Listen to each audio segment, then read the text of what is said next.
करके सारी प्रजा को भवन महल सबको छोड़ दिया, पीले वस्त्रों को धारण किया है।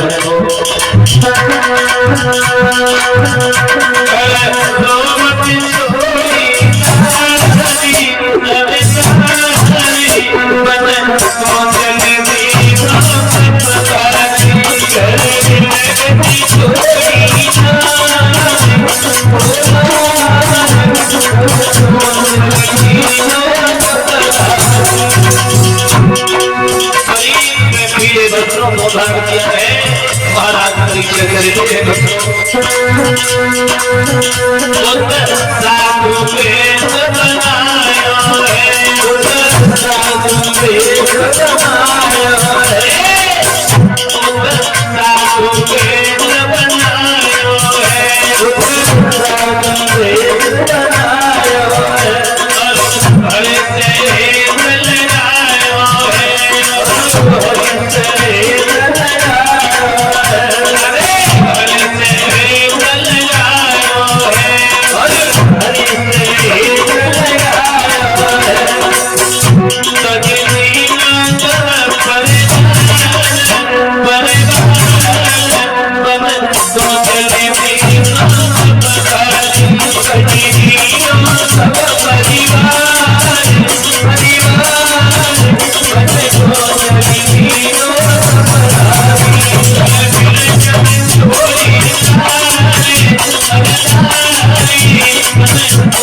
अपनी पत्नी नवलदेव को घर में रोना वो छोड़ा है। महाराज परीक्षित ने नवलदेव छाती में घूंसे मार रही है और अपने पति की हाथ की कलाई को पकड़ते धैर्य के बोली है, स्वामी इस सौभाग्य को किनके सहारे से छोड़ के जा रहे हो? सारे प्रजा के नर नारी कहा करके महाराज परीक्षित की रास्ता को घेर के खड़े हो गए और हाथ की कलाई को पकड़ के मंत्री हाथ जोड़ के बोले, हे महाराज आप तो ऐसे जा रहे हैं जैसे हम किसी दूसरे की प्रजा हो। अरे तुमने हम लोगों को कभी कष्ट नहीं आने दिया, अब हम तुम्हारे बिना कैसे रहेंगे? महाराज परीक्षित खड़े खड़े आंखों से आंसू गा रहे हैं, जो लकीर बनाते हुए जमीन में समा रहे हैं। हाथ जोड़ के बोले, हैं मेरे प्रजा के अंदर नारियों, आज जब तक हमने तुम्हारी जो सेवा की उसे स्वीकार करना, आज के बाद हम इस दुनिया को छोड़ करके जा रहे हैं। कितनी बात सुनी है उनको प्रजा के लोग बवकारी मार मार के रोने लगे हैं और महारानी जब छाती में घूंसे मार रही है नवलदेव कहने लगे, स्वामी तुम्हारे बिना कैसे हम रहेंगे? हुआ ये बड़ो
महारानी नवलदेव को रो रही है, बार बार कह रही है। सारे प्रजा के अंदर नारी महाराज परीक्षित के पीछे पीछे जा रहे हैं और महाराज परीक्षित ने पीछे मुड़ के देखा तो मेरे प्रजा के लोग भागते आ रहे हैं। भागवत श्रोताओ, समय किसी का इंतजार नहीं करता। शैलेश से ऐसा होता, समय बदलने में कोई ज्यादा देर नहीं लगती।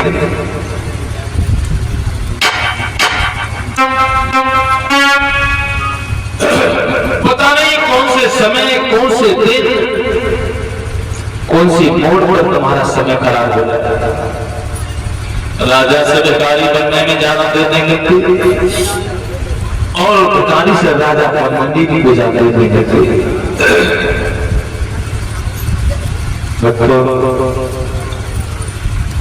देखिए पता नहीं कौन सी जगह, कौन सी मोड़ पर कहां तुम्हारा, और सबसे बड़ा इस दुनिया में क्या है। देखो जी महाराज, लोग कहते हैं सबसे बड़ा भगवान है, लेकिन एक प्रश्न उठता है वो भगवान से बड़ा कौन है, क्या है। तो भगवान से भी बड़ा है वो है समय। समय सबसे बलवान होता है। भिखारी से राजा बनने में कुछ ज्यादा देर नहीं लगती और राजा से भिखारी बनने में ज्यादा देर नहीं लगती।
महाराज करीब से चले हैं, सारे प्रजा पीछे पीछे आ रहे हैं और महाराज परीक्षित देखिए भक्तों, समय एक जैसा किसी का नहीं रहता है। एक दिन में सूरज के भी 3 पल लगाते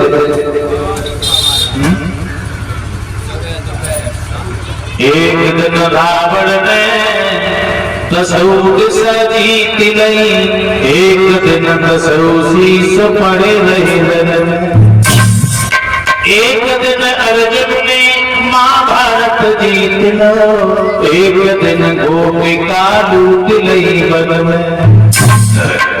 मानस की तो बात कहे क्या, सूरज के 3 पर होते एक दिन में। समय किसी का इंतजार नहीं करता है। देखिए कहां शाम को अयोध्या में घोषणा हो गई कि सुबह होते ही भगवान श्री राम को अयोध्या का राजा बनाया जाएगा, भगवान श्री राम का राजतिलक होगा। देखिए समय का नजारा, सुबह होते ही भगवान श्री राम को राजतिलक की जगह 14 वर्ष का वनवास मिल गया। एक महाराज वो क्या है, समय। शाम को सारे अयोध्या में इस बात को खबर फैला दी गई कि भगवान श्री राम को सुबह होते ही अयोध्या का राजा बनाया जाएगा, राजतिलक होगा, राजअभिषेक होगा। लेकिन सुबह होते ही भगवान प्रभु राम को 14 वर्ष का वनवास मिल गया। वो क्या है, समय है। एक कवि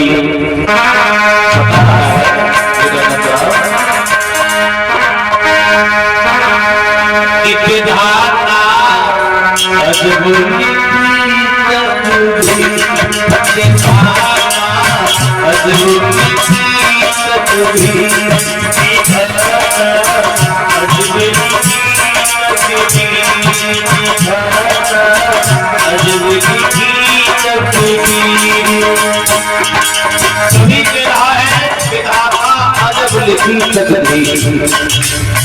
दूसरे की किस्मत के बारे में, दूसरे की तकदीर के बारे में कौन बता लेगा? खुद की तकदीर के बारे में नहीं मालूम।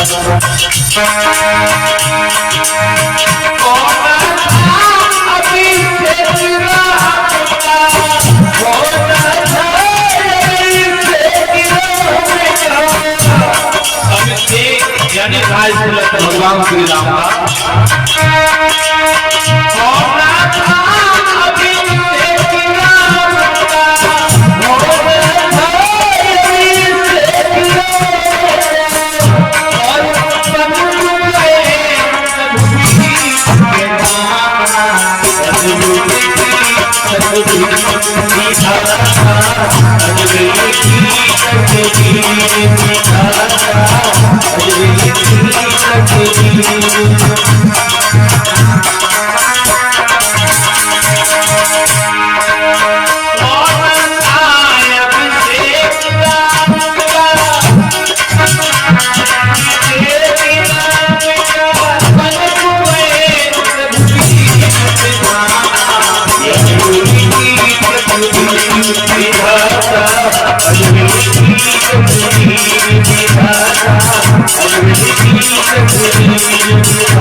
भगवान श्री राम का राज्य मिल गया, वनवास मिल गया। भक्तजनों, आज महाराज परीक्षित चले अपनी पत्नी को नवद्वीप को छोड़कर के सारे प्रजा के नारियों को जंगल में पहुंचे हैं भगवान का भजन करने के लिए। बताया गया कि महाराज परीक्षित को कौन श्रीमद् भागवत कथा सुनाएगा साथ तो श्री हरिहर क्षेत्र में गंगा मैया के किनारे शुक्रताल पर बैठ करके महाराज परीक्षित को बहुत संतों की जमात लगी हुई है। बड़े बड़े विद्वान ऋषि महर्षि सप्तऋषि 5 लोग बैठे हैं। बताया गया कि परीक्षित को कथा कौन सुनाएगा, कैसे परीक्षित का कल्याण होगा। विद्वानों के अनुसार बताया गया कि परीक्षित को कल्याण तभी होगा ऐसे विद्वान के द्वारा परीक्षित को कथा सुनाई जाए जिससे मोह माया का बिल्कुल भी ज्ञान हो। जब देखा गया है तो श्री सुखदेव जी के द्वारा महाराज परीक्षित को भगवान की कथा निरंतर 7 तक सुनाने का जब सौभाग्य प्राप्त हुआ है। केला के पत्ते का आसन लगाया है, केला के पत्ते के लंगोट को बांध करके श्री सुखदेव जी महाराज परीक्षित पीले से वस्त्रों को पहन के धारण किए हैं, बैठे हैं। बताया गया श्री सुखदेव जी ने कहा, परीक्षित तुम अगर अपनी जिंदगी का कल्याण चाहते हो तो तुम निसंकोच होकर के भगवान की कथा का अगर रसास्वादन करोगे, मोह माया को त्याग दोगे, शंका बिल्कुल नहीं करोगे तो तुम्हारा कल्याण होगा। अगर तुम जरा सी शंका कर जाओगे तो तुम्हें उस काल रूपी वृक्ष से कोई नहीं बचा सकता। और महाराज परीक्षित को श्री सुखदेव जी भगवान की कथा का रसपान करा रहे हैं। बोले भक्तवत्सल भगवान की, बोले वृंदावन धाम की जय। आइए छोटा सा भगवान के नाम का कीर्तन बोल रहे हैं सभी लोग, उसके बाद भगवान की पावन कथा की ओर।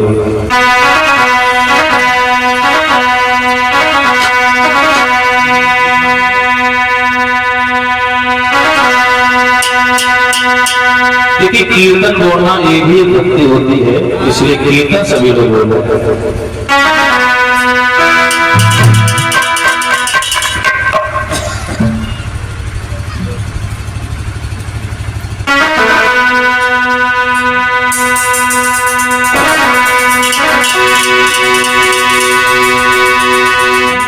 कि कान्हा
कितने लोगों को प्यार जाना है, जिन लोगों को भगवान से प्रेम हो दोनों हाथ में प्यार, जो सच्चे दिल से भगवान को मानते हो ऐसे मुझे जो सच्चे दिल से मानते हो ऐसे नहीं मुझे आप सभी लोग ऐसे खाली हो रहे हैं प्रेम कैसे बड़े भाव से श्रद्धा से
बोले भक्त